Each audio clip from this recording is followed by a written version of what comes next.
इम्तियाज जलील साहब तुम आगे बढ़ो, हम तुम्हारे साथ हैं। इम्तियाज जलील साहब तुम आगे बढ़ो, हम तुम्हारे साथ हैं। तकबीर, अल्लाहू अकबर, नारे तकबीर। अल्लाहू अकबर। फ़िरका परस्त ताकतों ने मिलके एक इम्तियाज जलील साहब को गिराने की कोशिश की और गिराए। तो हम चाहते हैं कि महाराष्ट्र की अवाम और ख़ास करके बिलखुसूस नांदेड़ की अवाम इम्तियाज जलील साहब को जिताकर वो परत फेड़ करने की कोशिश करेंगे इंशाल्लाह। नहीं, क्यों नहीं उतरना चाहिए? सबसे पहले सवाल ये है कि हमने क्यों नहीं उतरना चाहिए।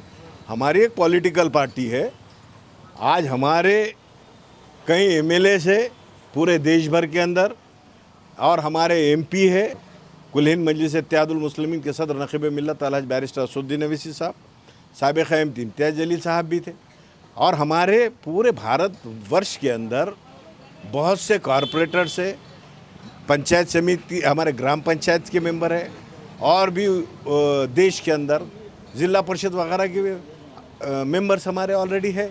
तो क्यों नहीं लड़ना चाहिए?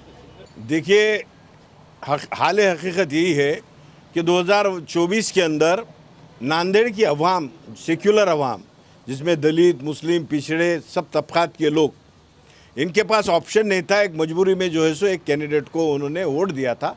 अरे आज इम्तियाज जलील साहब एक इंटेलेक्चुअल्स, एक तालीम याफ्ता, और 2019 से 2024 तक का अगर उनका रिकॉर्ड देखेंगे, जब भी पार्लियामेंट के अंदर खड़े तो सबसे पहले महाराष्ट्र के विकास की बात किए, तमाम महाराष्ट्र के जो नौजवान बेरोज़गार है उनकी बात किए, और महाराष्ट्र के किसानों के लिए बात किए, और महाराष्ट्र के डेवलपमेंट की बात की। इसलिए हम ये चाहते हैं कि 2024 के अंदर इंशाअल्लाह अज़ीज़ इम्तियाज जलील साहब यहाँ से जीत कर जाएंगे, और यह अल्लाह सुब्हान व तआला से हमारी उम्मीद भी है, अल्लाह की ज़ात से उम्मीद है। और यकीनन आज जो कार्यकर्ताओं में जो उत्सुकता है और जो ख्वाहिश है कार्यकर्ताओं में, आज जो जज्बा जोश है, इंशाअल्लाह वो 2024 में हम यहाँ से पार्लियामेंट जीतेंगे।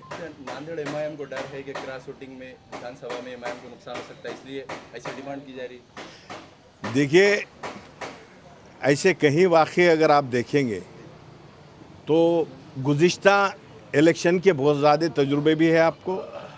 मैं समझता हूँ कि प्रभागों के अंदर आपने देखा 2017 के अंदर कॉरपोरेशन में क्रॉस वोटिंग का मामला नहीं चला। 2012 में हमारा मकसद क्रॉस वोटिंग का नहीं, हमारा मकसद है कि इम्तियाज जलील साहब खासदार होना चाहिए, क्योंकि आपने देखा है कि 2024 के अंदर जो हम पे इल्ज़ाम लगाते थे, हमको जो बी टीम कहते थे, हम पे कई तरह के इल्ज़ामात लगाते थे, आपने देखा कि 2024 में सब फर्जी सेक्युलर पार्टियां और फ़िरका परस्त ताकतों ने मिलके एक इम्तियाज जलील साहब को गिराने की कोशिश की और गिराए। तो हम चाहते हैं कि महाराष्ट्र की अवाम और ख़ास करके बिलखुसूस नांदेड़ की अवाम इम्तियाज जलील साहब को जिताकर वो परत फेड़ करने की कोशिश करेंगे इंशाल्लाह। कि महाराष्ट्र के सदर मोहतरम जनाब सैयद इम्तियाज़ जलील साहब की काबिलियत के कायल ना सिर्फ मुसलमान बल्कि तमाम तबक़ात हैं, क्योंकि पिछले 5 साल जो औरंगाबाद में एमपी की हैसियत से उन्होंने अपने 5 साल मुकम्मल किए हैं, उसमें न सिर्फ मुसलमान बल्कि हर तबके के लोग उनकी शख्सियत से मुतासिर है, उनकी सियासी समझबूझ से मुतासिर है, उनकी सियासी बसीरत से मुतासिर है।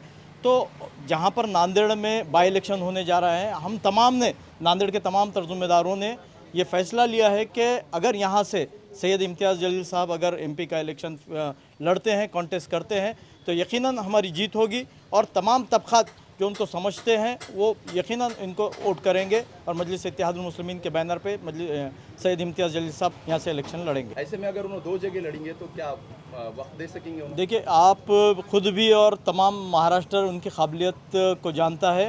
हमको पूरी उम्मीद है कि अगर वो वहाँ से विधानसभा और यहाँ से अगर लोकसभा लड़ेंगे तो दोनों तरफ वो कामयाब होंगे इंशाल्लाह। बाई इलेक्शन के बारे में जब डिस्कस हुई थी हमारी इम्तियाज जलील साहब से, हम विधानसभा के नाम फीस भरने के लिए और वहाँ पर जाने के बावजूद इम्तियाज जलील साहब से ये डिस्कस हुई थी कि वे लोकसभा का जो इलेक्शन है, बाई इलेक्शन 7 में आने वाला है महाराष्ट्र के अंदर, इसकी वजह से तो हमने इम्तियाज जलील को ये प्रस्तावना रखे कि आप अगर से साहब आप लड़े तो महाराष्ट्र के भर के अंदर नहीं, आज पूरे हिंदुस्तान भर में आपकी एक डिमांड है लोगों की, क्योंकि आप और असद साहब 2 MP पूरे 543 पे बात कर सकते हैं। अब जो भी ज़रूरत थी आलिमुद्दीन ने जो भी कोशिश करे थे सब करे थे, उसके बावजूद भी महाविकास आघाड़ी इंडिया गठबंधन ने 100 उम्मीदवार जीत कर आए, वो अपोजिशन में आकर बैठ गए। अब उसके बाद में जो जगह खाली हुई तो राहुल गांधी ने वायनाड से रिज़ाइन दे दिया। तो उसी तरीके से असदुद्दीन अवैसी साहब ने जैसा उनकी उम्मीदवारी विधानसभा की वहाँ की डिक्लेयर करे, तो हमने बोले कि हम असद साहब को भी बात करेंगे साहब कि यहाँ से बाय इलेक्शन आप लड़ना चाहिए। तो इम्तियाज़ जलील साहब ने बोले अभी उसकी घोषणा होने के बाद देखेंगे, पर वहाँ का पूरा डाटा कलेक्ट करके आप मुझे दीजिए।